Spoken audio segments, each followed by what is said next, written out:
İzin ver sana yardım edelim. 2 dakika sonra bilincim gelecek Gökçe. Murat. Ne olur dinle. Zaman kazanmak için tüfeğimi tuzakladım. Lan tabanca 20 adama 2 bir kafa yetmez. O yüzden sana son bir saldırı koordinatı veriyorum. Dilediğince bomba at. 4002 1403'e 0517 99 62. Abbas depo orası. Senin mevzin. Güzel misin sen? Kesin çok güzel. Bilmiyorum. Fena değilim herhalde. Normal bir insanım işte. Kesin güzelsin. Kesin.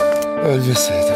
Sevil'de benimle kahve içer miydin? İçerdim. Çirkin olsam bile mi? Çirkin olsam bile. Mağaranın fiziğine göre alternatif evrenler varmış. Onlardan birinde seninle kahve içtikten sonra aşık oluyoruz. Mutlu oluyoruz. Ama bunda ben öleceğim Gökçe. Demir 2 GBU bombalama sortisine giriyor. Anlaşıldı. 34.50 tamam. Anlaşıldı. Tamam. Mesaim akşam 7 gibi bitiyor. Genelde kafeteryada olur. Çay demliyorum. İçtikten sonra nizamiyeye çıkarım. Beni oradan alırsın. Alacağım. Şanı büyük Osman Paşa, Bilevleden çıkmam ki.